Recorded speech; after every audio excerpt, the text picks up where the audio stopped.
Hello hi नमस्ते। आशा करुछि भगवान को दयारू आपण माने मध्य भलरे थिबे। ताले पूर्वरु आमे डिस्कशन करिचे जे रासायनिक प्रतिक्रिया और समीकरण 1 रु 9 नंबर क्वेश्चन पर्यंत। आज आमे 10 नंबर क्वेश्चन रु आरंभ करिवा।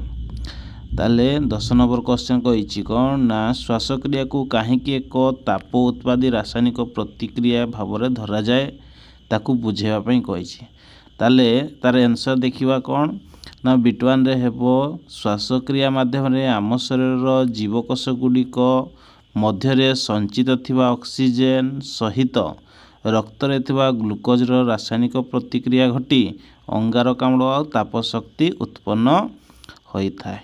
ओके ताले तार पुणी बिट्टू देखिवा कोन ना एहा आम शरीर को कार्यकारी शक्ति जगाई थाए। ताले कार्य करिया पय मध्ये से शक्ति जगाई थाए। तेणु श्वासक्रिया को एक ताप उत्पादी रासायनिक प्रतिक्रिया भाव में धरा जाई थाए।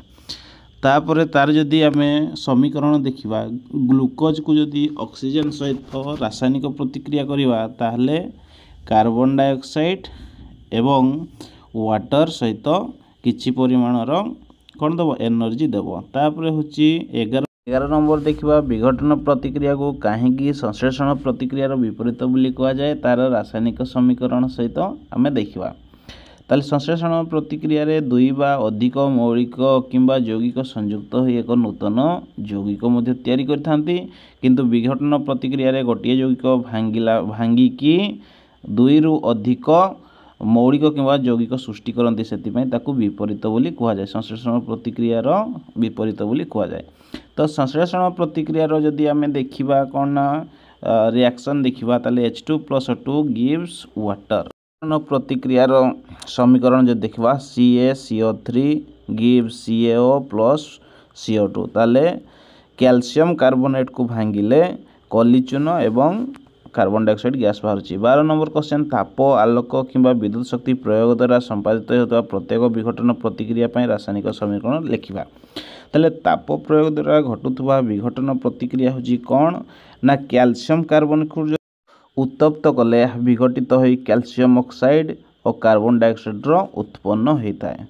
ओके ताले तार रिएक्शन जब देखा CaCO3 gives CaO plus CO2। ताले चून पत्थर को जदि आमे गरम करिबा ताले कली चून सहित अंगारकाम्ल गैस मध्य पाई परिबा। तापर होची नेक्स्ट देखिबा कोन ना बिट्टू देछि सिल्वर क्लोराइड को जदि सूर्यालोक उपस्थिति रे विघटित हेले सिल्वर सहित क्लोरीन गैस मध्य बाहरिबो। ताले AgCl को जदि आमे सूर्यालोक उपस्थिति रे विघटित करिबा ताले Ag बाहरिबो एवं Cl2 बाहरिबो। तापर होची बिट्टू देखिबा विद्युत शक्ति प्रयोग द्वारा घटुवा विघटन प्रतिक्रिया विषय टे देखिबा। तो विद्युत शक्ति प्रयोग द्वारा जल विघटित होई उद्जान गैस अम्लजान गैस उत्पन्न करिथाए। तो तार मध्य समीकरण देखिबा वाटर को जदि आमे भांगिबा ताले H2+O2 गैस भाव से हमको देव। तापर 13 नंबर क्वेश्चन होची विस्थापन द्वैत विस्थापन प्रतिक्रिया मध्य रे पार्थक्य देखिबा आ तार रासायनिक प्रतिक्रिया मध्य देखिबा। ताले विस्थापन प्रतिक्रिया रे गोटे मौलिक कोनोसी एक यौगिक मौलिक को अपसारण करे जेमति कि जिंक आउ कॉपर सल्फेट को जदि आमे रिएक्शन करिबा ताले कॉपर को हटेई कि कॉपर जगह रे जिंक जागी बसी पड़िबो। ओके सही परीक्षा देछि। तापर देखिबा 14 नंबर क्वेश्चन सिल्वर शोधन रे कॉपर धातु द्वारा सिल्वर नाइट्रेट द्रवण को सिल्वर को अपसारण करी सिल्वर निष्कासन करा जाए। एहा सहित संपृक्त रासायनिक प्रतिक्रिया को लिखिबा। कॉपर और सिल्वर नाइट्रेट द्रवण मध्य प्रतिक्रिया घटले कॉपर नाइट्रेट आउ धातव सिल्वर मध्य सृष्टि करथाए। कॉपर को जदि सिल्वर नाइट्रेट सहित रिएक्शन करिबा कॉपर नाइट्रेट सहित सिल्वर मध्य हमको देबो। ओके देन आमे देखिबा 15 नंबर क्वेश्चन अवक्षेपण प्रतिक्रिया कहिले कोन बुझ उदाहरण देई बुझाओ।